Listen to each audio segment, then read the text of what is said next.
Everything to the bankers is markets. The expansion of their sphere of influence. Wherever the bankers go, the first thing that they do is they set up a military perimeter.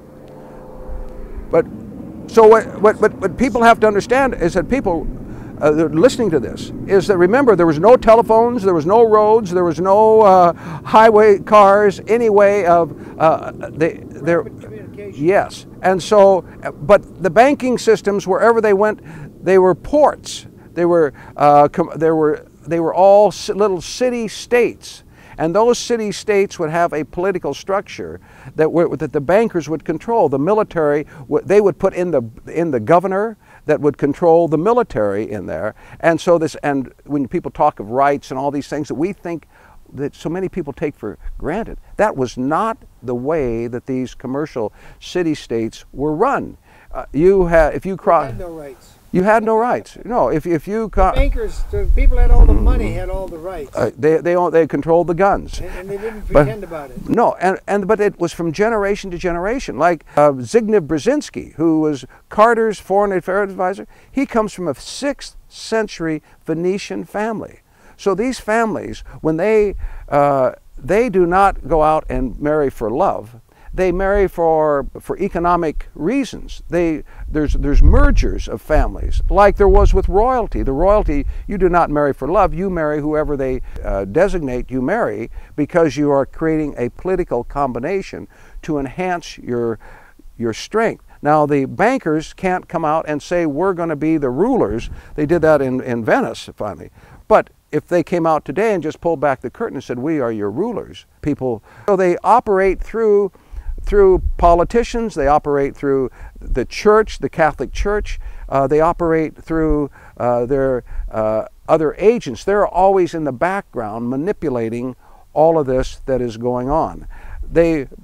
But early on, before newspapers and all the rest of it, they really had no need to conceal, because the people couldn't read. There was no way of educating people. Most people were illiterate. They were tillers of soil, or up until the Industrial Revolution, they would have cottage industries. The family, you'd have a family here, and you'd be weavers, and the sons would be out doing this, and the mothers would be running the looms and this kind of thing. You had this cottage industry, and you had these banking families, and you had the royalty feudal system. Kings and counts and dukes, and the feudal systems were in different degrees centralized in many. Whoever the duke was. Is there a map somewhere? Someone laid out the banking families, feudal system of the banking families. Which banking family controlled Germany? Which one controlled Hesse, the state of Hesse, and Bavaria, and France? Really, the critical movement started when I mentioned when the Ottomans overran, and that shifted, and the New World was discovered. Then all the wealth from the New World, remember, they're always looking after markets and materials. What they're after is raw materials. England became the industrial center. That's where the Industrial Revolution started in England, because it controlled the seas, and it could go to these foreign countries and get the materials, buy the raw materials cheap. Then they'd bring them back to England, and they would process them and manufacture them and create the wealth by going through the manufacturing process and then selling those finished products around the world. And by controlling all of the seas, destroyed the Spanish fleets and the Spanish Armada. That was their first big kill. And then they destroyed the Dutch fleets. New York, which was New Amsterdam, became New York. Right. And so starting in about 1700, when the bankers took over England, when the Bank of England was created, then they systematically eliminated first the Dutch went, and then the French. They had France was the preeminent continental power, and they were allying themselves. You saw that chart where they become the friend and the foe of every other country in Europe. Kind of interesting. And so it's always England, the commercial center of the world, first partnering up with a maritime person to take on a third person, and then later partnering up with that third person to take on their former partner.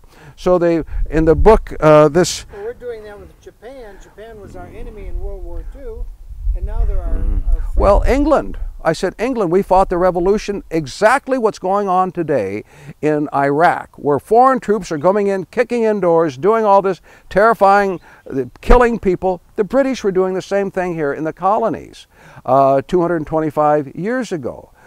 We were able, because they were caught up in a war with France. France became our ally, called the French-Indian Wars, that were weakening England. George Washington was a British soldier in the French-Indian Wars in 1750, 1760. He became then a general in the Continental Army, and we drove the English out. But 30 years later, they came back in when we closed the banks, and they sacked Washington, D.C. in the War of 1812. Now say that again. When who closed the banks? They came in 1812?